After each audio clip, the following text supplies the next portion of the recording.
Okay, so today I'm making Muffuletta meatballs, and I have here some mortadella. I got it a piece, about half a pound.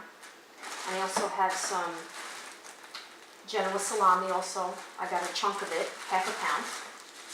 And I'm gonna grind this up in my food processor, and I'm going to mix it with chopped meat.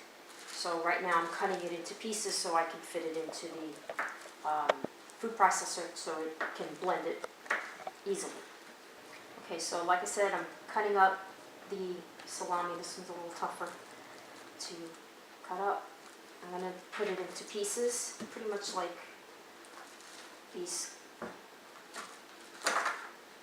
pieces, and put it into the processor. Okay, so now I'm going to grind it up in the food processor. Hopefully this will work.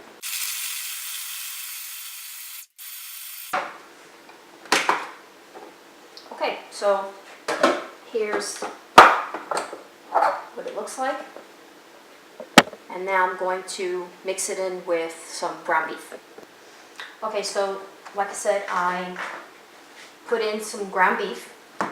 So it's ground beef with the salami and the ground mozzarella.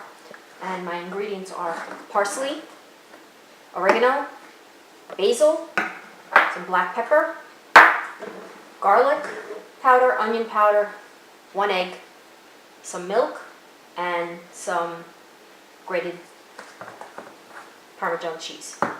I'm not adding any salt to it because the Parmesan cheese has salt, and the salami and mortadella have also some salt. So, just gonna mix in my egg. And you could measure all this by eye. I usually do 2 palmfuls of the dried parsley. You could add more or less if you want. With the oregano, 1 nice big palmful, and what I do is I squish it between my hands to grind it up so that the flavor comes through a little bit more. Some ground black pepper. I don't put too much because, again, the salami is a little spicy and the mortadella also has black peppercorns in it, so about half a palmful. Just throw that in. Some sweet basil. Again, about a nice palmful, and put it between my hands. Just grind it up. Now, onion powder, you can't really measure in your palm, so I do that's about 1 tablespoon, 2 tablespoons.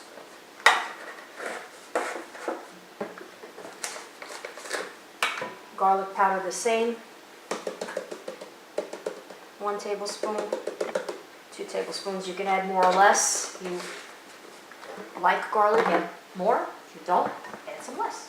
Okay. Parmesan cheese, 1, 2 tablespoons, I guess. That's my oven getting ready to say I'm hot. And about a 1/4 cup of milk. Keeps the meatballs moist. And then you just mix. I did not add any breadcrumbs to it. I don't personally like the breadcrumbs. It makes it a little too hard. I like them more soft, and the egg binds everything together. So what you do is just make meatball about that size, and I bake them for about half an hour at 300 degrees, and then I finish cooking them in my tomato sauce, which I'm going to make later. So, and then they finish cooking in that. So I'm going to put them on a parchment lined cookie sheet and put them in my oven at 300 degrees for 30 minutes. Okay, so I rolled them up and they made about a dozen. So now they're going to go, like I said, into the oven, 300 degrees for 30 minutes, and then I'm going to finish cooking them in my spaghetti sauce, which I'm going to make later, and I'll show you the finished product when they're all done. Okay, so I made a little bit of tomato sauce. you know, your usual suspects: onions, garlic, parsley, oregano. Red wine is the secret. I mean, I like it. Tomatoes. If you like puree, if you like whole, and then you can smush them yourself, that's up to you. This one is spitting at me, so I'm going to lower the temperature. And then I'm just going to add the meatballs, right in. Again, it's spitting at me here. Stop spitting. Okay. And you could pretty much see the procedure. And they're going to continue to cook in here. I put it on very low for about an hour just to get the meatballs cooked and infuse the flavor into the sauce, and then I make my spaghetti, and that's pretty much it. So just cover them up, stir them in, put it on low so you can see everything is splashed everywhere, and that's it. And we'll show you the finished product when they're ready. Okay, so here's the finished product. We're going to taste them, have them for dinner.